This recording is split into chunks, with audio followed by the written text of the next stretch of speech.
Bienvenue sur Indépendante et Authentique, le podcast pour booster ton état d'esprit et ton entreprise. Je suis Pêche et j'accompagne les entrepreneurs à croire en elles, à développer leur activité et à garder un état d'esprit positif et motivé.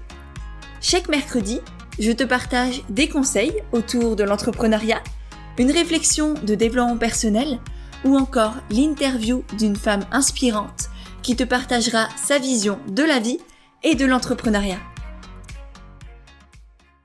Et aujourd'hui, on se retrouve pour parler de sérénité et notamment de comment rester serein et sereine face aux doutes et à l'incertitude. Je pense que quand on est entrepreneur, il n'y a pas un jour où on ne ressent pas des doutes, des peurs, des remises en question et c'est tout à fait normal. Par contre, c'est aussi extrêmement important d'avoir les bons outils, les bonnes méthodes, les bonnes, pratiques et réflexions pour surmonter ces doutes, surmonter ces peurs. Et encore plus en ce moment, dans un contexte assez incertain, assez, inimaginable au préalable. Et du coup, le doute et les peurs sont encore plus présentes dans notre quotidien. Mais j'arrive à la rescousse.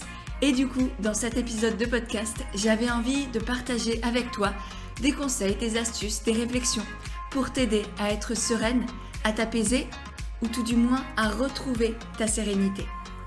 Je t'y partagerai des techniques pour utiliser cette période de creux pour rebondir, mais aussi de bonnes pratiques pour continuer à avoir des clients malgré tout et dynamiser ton activité. Et juste avant, je tiens à remercier Titlen Felt qui a partagé le dernier épisode de podcast dans ses stories sur Instagram et qui d'ailleurs fait de très jolies créations en laine feutrine et plein d'objets zéro déchet. Je vous mettrai son compte dans les notes de l'épisode si vous voulez aller voir.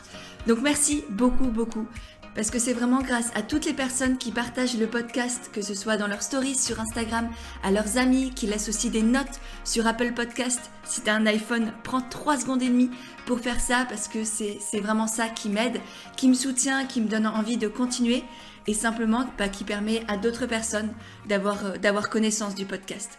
Donc n'hésite pas à faire de même, il suffit de faire une capture d'écran, de le partager dans ta story sur Instagram en me mentionnant. Ça me permettra de te remercier et de te repartager. Et sur ce, on va entrer dans le vif du sujet avec mon premier conseil pour rester sereine face aux doutes et à l'incertitude. Et ce premier conseil-là, c'est de relativiser, de prendre du recul, de sortir la tête de l'eau. Je sais que c'est facile à dire, mais souvent, quand on a peur, quand on est dans le doute, on commence à cogiter et notre esprit il part très très loin, voire dans des mondes imaginaires, parce qu'on commence à se faire des scénarios catastrophes qui, très probablement, n'arriveront absolument jamais. Donc, c'est hyper important quand tu es face à ces doutes-là, que tu as des hauts, des bas et que tu sais plus comment faire, tu souffles, tu respires un bon coup et tu te demandes qu'est-ce que tu risques vraiment au fond. Quel est le pire qui pourrait arriver? Quelles sont les chances que ce pire arrive?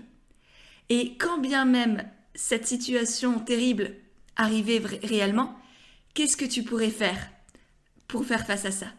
Quelles seraient les solutions si vraiment ce problème gigantissime arrivait?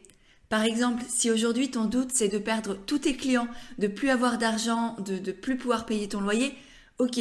Effectivement, c'est terrible, c'est très douloureux, ça remet tout ton confort, toute ta vie en question. Mais par contre, je suis certaine que pour la plupart d'entre nous, on a quand même des proches, des amis, de la famille chez qui on pourrait aller habiter pendant un temps, pendant un moment. On pourrait retrouver un boulot qu'on pourrait faire soit en temps partiel, soit à plein temps, le temps de refaire une trésorerie. Donc, à chaque situation, à chaque problème, il y a une solution. Effectivement, parfois cette solution, elle est beaucoup moins confortable que notre situation actuelle. Mais si ton projet te tient à cœur, si ton activité, elle est au fond de tes tripes, au fond de ton cœur, tu trouveras toujours un moyen d'y revenir et de trouver une solution. Même si pendant un temps, tu dois par exemple la mettre entre parenthèses. C'est pas grave, c'est juste temporaire. Une autre idée pour relativiser, ça peut être aussi de faire un bilan. Un réel bilan, des faits objectifs, parce que souvent les doutes, les peurs, c'est totalement subjectif et comme dit, on part en cacahuète très facilement. Donc là, c'est vraiment faire un bilan objectif de tes clients. Est-ce que tes clients sont fidèles? Est-ce que tu peux leur revendre des choses fréquemment? Est-ce qu'ils t'apportent d'autres nouveaux clients? de ta trésorerie aussi. Est-ce que tu as des sous de côté? Est-ce que ça va aller? Est-ce que tu peux tenir peut-être quelques mois, même si pendant un temps ça va être dur, tu vas manger des pâtes? Faire un bilan aussi de ta communication. Est-ce qu'elle te ressemble?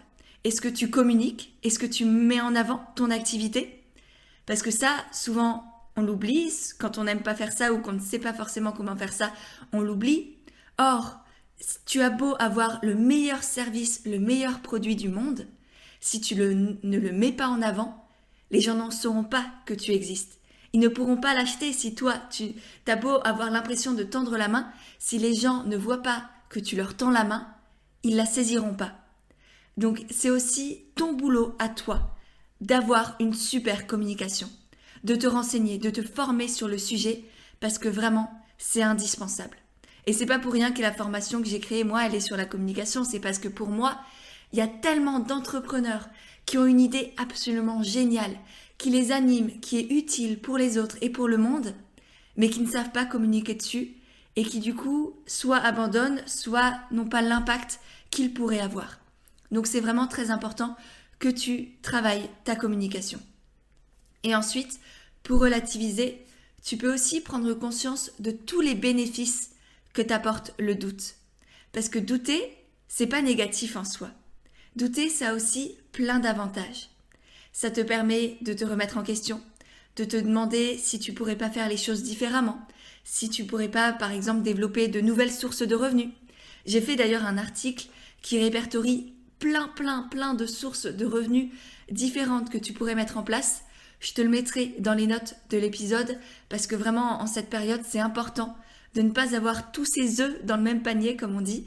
Donc je pense qu'il pourra vraiment grandement t'intéresser et t'aider à surmonter aussi, ces doutes-là. Donc voilà, le doute, ça peut aussi avoir plein de bénéfices. Il faut juste réussir à trouver un équilibre entre doute et confiance en soi. Le doute, c'est bien, ça permet d'avoir de nouvelles idées, de se remettre en question. Et en même temps, il ne faut pas rester emprisonné là-dedans. Tout ça, c'était donc autour du premier conseil qui est de relativiser. Mon deuxième conseil, ça va être de te reconnecter à toi pour être plus sereine, motivée. Te reconnecter à ta force, à ta puissance, à tes qualités. Retrouver confiance en toi.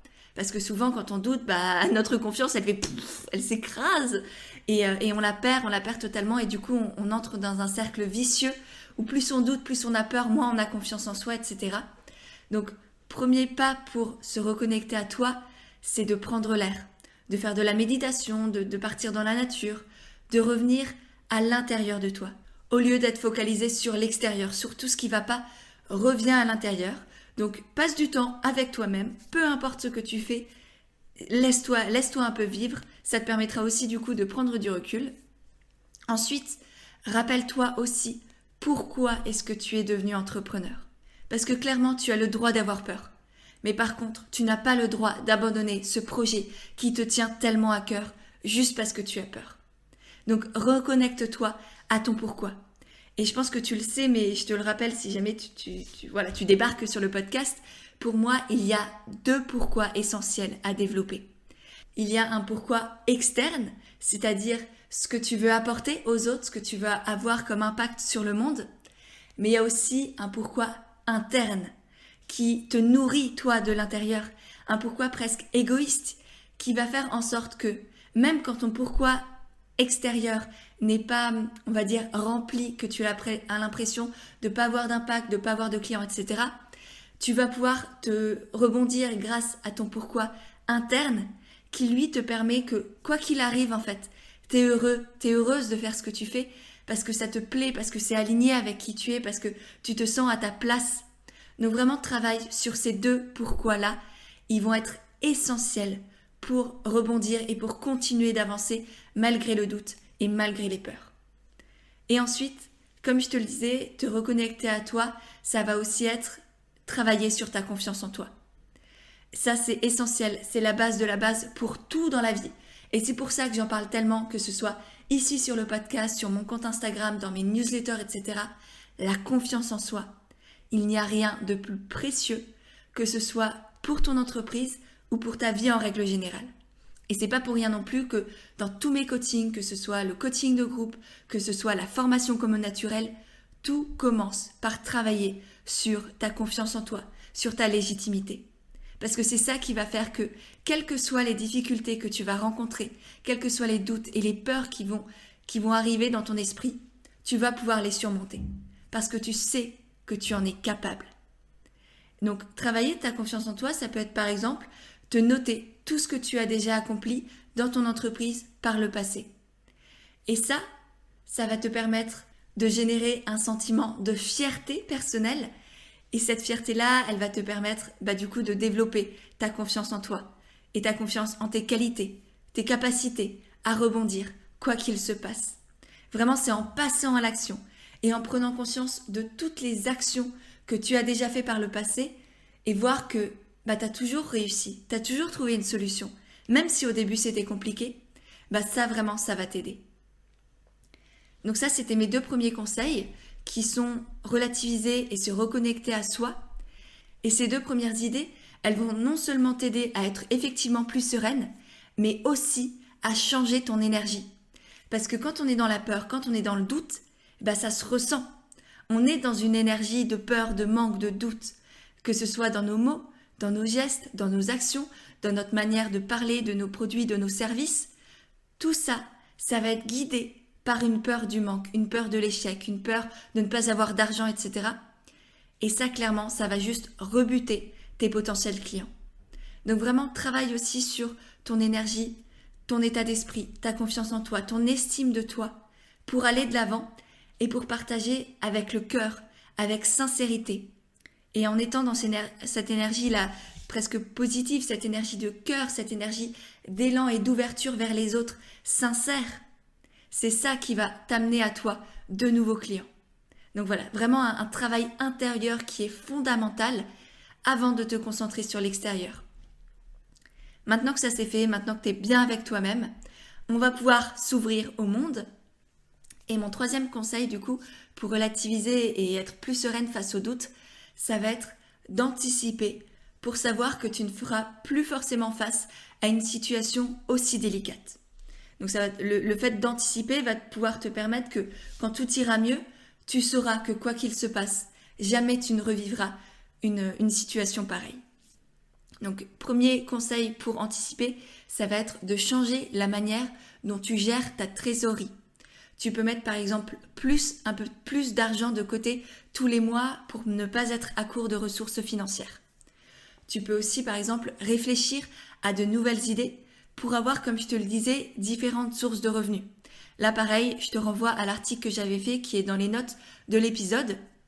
Et du coup, pouvoir faire face si une partie de ton activité flanche, si par exemple, disons, tu étais naturopathe et que tu avais uniquement une activité en cabinet, donc que tu voyais les personnes en présentiel, et bien là, si aujourd'hui tu arrives à développer une activité annexe qui est par exemple en ligne sur Internet, et bien ça va te permettre la prochaine fois qu'on fait face à une situation où tu ne veux plus avoir ta patientèle en direct, et bien tu pourras rebasculer sur ton activité en ligne, ce qui te permettra du coup d'avoir des revenus et d'être beaucoup plus sereine. Donc vraiment conseil fondamental et différentes sources de revenus. Et ensuite, une autre idée pour anticiper et être plus sereine à l'avenir, c'est pourquoi pas de réfléchir à des partenariats, à des collaborations pour les mois et pour les semaines qui arrivent. Ça peut être avec des marques, avec d'autres entrepreneurs. Et ça va te permettre du coup de toucher aussi un plus vaste réseau et de diversifier encore une fois ton activité. Donc voilà, plusieurs petites idées là pour anticiper et éviter que l'avenir ne soit aussi catastrophique, disons. On passe maintenant au 4e conseil pour faire face à une période de creux ou de doute où tu as peut-être un peu moins de clients, c'est de continuer à te former. Souvent, on est pris la tête dans le guidon, on enchaîne les réunions, les conversations, la création et on oublie que c'est extrêmement important de continuer à se former, tant pour se nourrir soi-même que pour pouvoir apporter de meilleurs contenus. Ça peut être dans ta communication, dans les fondamentaux aussi de ton activité. Donc, prends le temps de lire, de regarder des vidéos sur YouTube, de lire des articles de blog. Je sais que moi, par exemple, rien que sur le blog et dans mes podcasts, il y a énormément de ressources pour développer son activité, pour être plus sereine, il y a des idées de livres, etc. Je pense notamment à un podcast que j'avais fait sur quelles sont les premières choses à faire pour lancer son activité, ou quand on est lancé, qu'est-ce qu'il ne faut absolument pas oublier. J'ai aussi fait un article sur comment faire connaître ton activité naturellement et comment développer ses réseaux sociaux de manière authentique. Donc si tout ça, ça t'intéresse, je te mettrai les liens dans les notes de l'épisode également. Je pense que ça peut bien t'aider pour revoir un peu les bases de ton entreprise, si tu es déjà entrepreneur, et pour savoir comment, quand, quoi faire quand tu te lances, si tu ne l'es pas encore. Tu peux aussi, bien sûr, profiter de ce temps pour suivre des formations en ligne, ou finir celles que tu as commencées et pas terminées. Petite parenthèse, on est tous pareils, ne t'inquiète pas. Par contre, fais juste attention quand tu achètes, quand tu suis des formations en ligne, à bien choisir celles dont la thématique t'est vraiment utile actuellement. Ne sois pas dans une projection de « oui, dans 3 ans, il va falloir que je sache faire ça ». Non, c'est de quoi tu as besoin aujourd'hui. Si tu es dans la première année de ton activité, ça va plutôt être comment je peux me faire connaître naturellement, comment je peux développer un nouveau réseau, comment je peux gagner en légitimité, gagner en confiance en moi, comment j'apprends à vendre mes produits. Ça, c'est des choses qui vont être utiles aujourd'hui et qui sont même carrément essentielles. Il faut que tu maîtrises tout ça avant de te demander, par exemple, comment déléguer, comment ouvrir un podcast. Si aujourd'hui, par exemple, ton compte Instagram débute tout juste, ouvrir un podcast n'a pas forcément d'intérêt parce qu'un podcast, il te faut une communauté à rebasculer sur ce podcast. Ça ne se nourrit pas tout seul, un podcast. Donc, concentre-toi d'abord peut-être sur Instagram, sur ton site internet, avant de vouloir développer d'autres choses. Voilà, petite parenthèse pour les formations, mais toujours utile à rappeler. Et pour finir, le 5e conseil absolument fondamental, et dont je viens tout juste de parler d'ailleurs, ça va être d'améliorer ta communication. Comme je te l'ai dit tout au début, la communication, c'est juste la base de la base. Et tu sais à quel point j'aime la communication, parce que pour moi, communiquer, c'est créer du lien entre les êtres humains.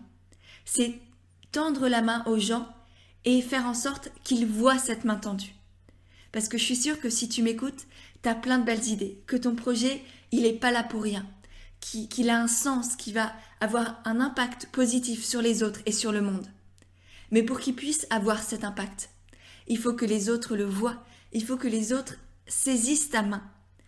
Et pour ça, il te faut une communication solide, une communication dans laquelle tu prends du plaisir, que tu maîtrises, pas une communication qui devient un poids pour toi.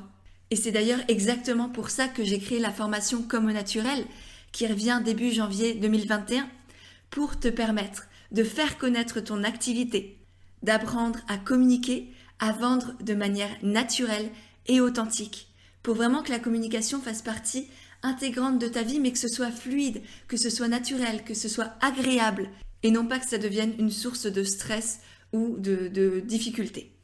Et en attendant que cette formation revienne en janvier 2021, quelques conseils quand même pour améliorer ta communication. Premièrement, fais-toi connaître de nouvelles personnes. Ça peut passer par exemple par le fait d'agrandir ton réseau professionnel, en rejoignant des groupes d'entrepreneurs par exemple, que ce soit une communauté de freelance, un coaching de groupe. Je sais que moi par exemple, les personnes que j'ai accompagnées en coaching de groupe il y a 6 mois encore, elles sont toujours en lien, elles ont toujours ce soutien, cette énergie de groupe et il se passe plein de belles choses entre elles. Donc ça peut être aussi un très bon moyen de créer du lien, de se créer un vrai réseau fort où les personnes se soutiennent, partagent les mêmes valeurs et en même temps ont des activités différentes pour pouvoir avoir un regard externe et se donner des conseils mutuellement. Donc ça, je trouve ça à chaque fois magique, les coachings de groupe. Mais il y a plein d'autres choses qui existent, je suis sûre que tu trouveras. Par contre, j'ai aussi pensé au groupe Facebook et au groupe Instagram, mais je t'avoue que je suis absolument pas fan de ce genre de choses parce que pour moi, c'est plus un espace de publicité où les gens viennent par intérêt pour se faire connaître plutôt qu'un réel groupe d'échange, d'entraide, de partage. Donc voilà, à voir, mais pour moi, les expériences que j'ai eues n'étaient pas forcément très folichonnes. Donc je préfère les vrais petits groupes, comme dit les communautés de freelance, d'entrepreneurs, les coachings de groupe, etc. Ensuite, c'est aussi le moment de mieux maîtriser les réseaux sociaux. d'apprendre à connaître les algorithmes, les techniques pour gagner en visibilité. C'est quelque chose dont je parle dans les modules 2, 4 et 5 de la formation Comme Naturel si tu l'as. Ça pourra te faire un bon rappel. C'est aussi le bon moment, cette période de creux, de doute, pour aller à la rencontre de tes abonnés, pour les connaître réellement, savoir qui ils sont, de quoi ils ont besoin, apprendre à leur parler, savoir comment les toucher, etc. Donc là encore, la formation t'aidera beaucoup si tu l'as. Et sinon, va directement vers eux. Ils auront plein de choses à t'apprendre pour les connaître. Et c'est grâce à cette connaissance de tes abonnés, de ton client idéal, que tu vas pouvoir aussi développer une communication adéquate. Autre chose que tu peux faire pour améliorer ta communication, c'est te renseigner sur le référencement naturel de ton site internet, si tu en as un bien sûr, ou de ton blog, c'est pareil. Le référencement naturel, c'est la technique, on va dire, qui va faire en sorte que ton site, que tes vidéos ou que ton podcast apparaissent en premier dans les résultats de recherche de Google par exemple, ou d'un autre moteur de recherche, Ecosia, qui est très bien aussi si tu es tourné vers l'écologie. Ça demande ça bien sûr de bien se renseigner sur le sujet, ça prend du temps, mais c'est absolument essentiel de maîtriser le référencement pour être plus visible, avoir plus de lecteurs, plus d'auditeurs et du coup plus de clients. Ça aussi, c'est quelque chose qu'on voit dans la formation Comme Naturel. Je crois, il me semble, c'est le module 6 et 7 si tu as cette formation. Donc, je te renvoie là-dessus si jamais c'est encore un peu flou pour toi ou que tu as perdu les bases, tout simplement. Et pour finir, améliorer ta communication, ça va aussi passer par créer un vrai lien avec ta communauté actuelle. Je l'ai un peu sous-entendu juste avant, mais je le répète parce que vraiment, améliorer sa communication, c'est pas juste gagner en visibilité. C'est pas juste se faire découvrir de la part de nouvelles personnes. C'est aussi fidéliser ses clients actuels et créer un lien de confiance, un lien humain avec les personnes qui te suivent déjà. Je pense notamment à tes abonnés sur Instagram, sur Facebook, à tes lecteurs de blog, etc. Parce que c'est eux qui vont être tes clients demain. Donc ça va pouvoir se faire en allant directement communiquer avec eux, en leur envoyant des messages privés, en utilisant les petits sondages sur Instagram, les questionnaires, les choses comme ça. Voilà, va vraiment à la rencontre de tes abonnés, des personnes qui te suivent déjà.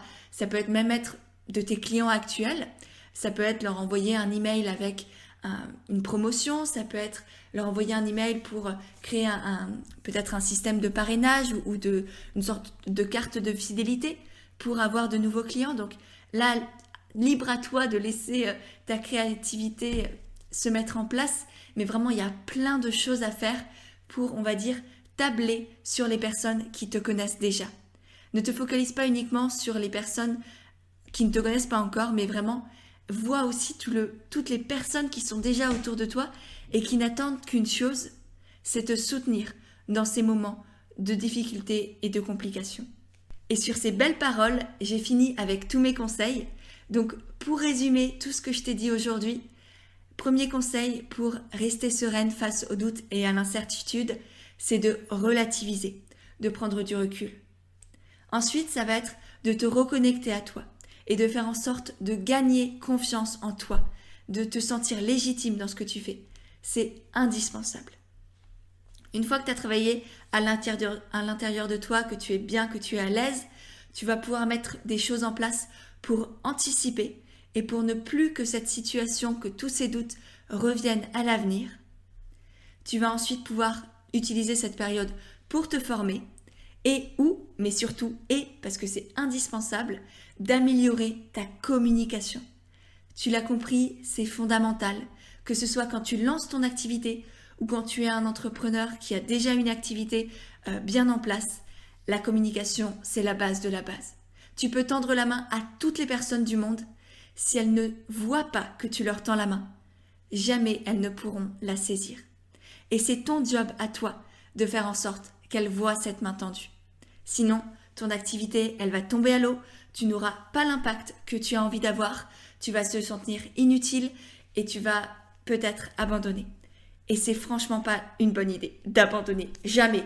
Donc voilà, j'espère vraiment que cet épisode de podcast t'a plu, t'a donné des clés, des idées, des conseils pour faire face à ces périodes de doute et d'incertitude. Si c'est le cas et si ça t'a plu, n'oublie pas de partager le podcast dans ta stories sur Instagram, de mettre aussi un petit mot sur Apple Podcast parce que c'est ça qui m'aide le plus.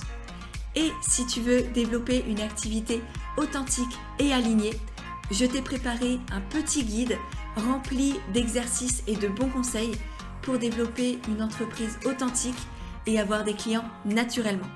Donc si ça t'intéresse, je te mettrai le lien de ce guide gratuit dans les notes de l'épisode. Et sur ce, je te dis à mercredi prochain pour un nouvel épisode d'Indépendante et Authentique.